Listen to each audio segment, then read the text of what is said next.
It's carb day here at the Indy 500, and the EE Times team is here with Little Fuse. We're here in the garage. We were just in the pits before with Tony Kanaan and the team.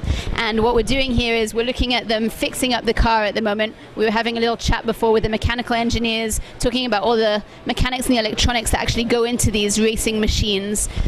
We would talk to Tony earlier. We asked him what his chances were. He seems optimistic, so we're going to keep you posted. We're going to take you around the pits. We're going to give you full access to the cars, to the drivers, to the mechanics on the inside. Just follow us. We'll show you.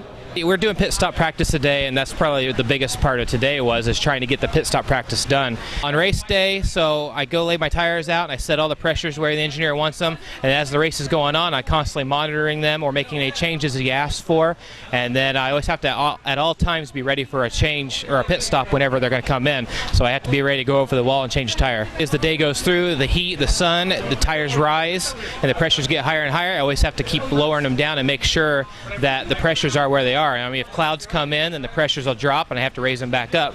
I mean, they have to be where the engineer wants them when they go on that car, or else it's going to change the way the car handles. 0.2 is not so bad, but 0.5, that's quite a bit, and it don't take much for a tire to raise 0.5 pounds. They have security guards, and they keep a very close eye on where the tires are at all time, and we have to make sure that we put them up at night. We don't leave them laying around. People like to steal them. You know, they want to take them home, and they want to make tire tables out of them and things. And that's, you know, they got their patents, and Goodyear wants that because Firestone and Bridgestone, they're one of the best tire makers out there. They want to know what they got, and they want to incorporate that in what they're doing.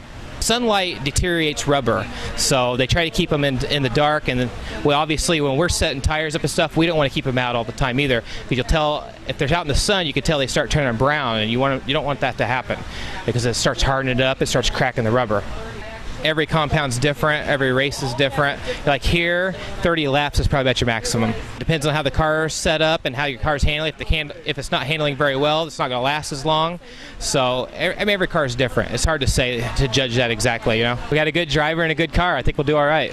All right, as in win it? I hope so. I'm not going to say I'm going to win it because I don't want to jinx myself.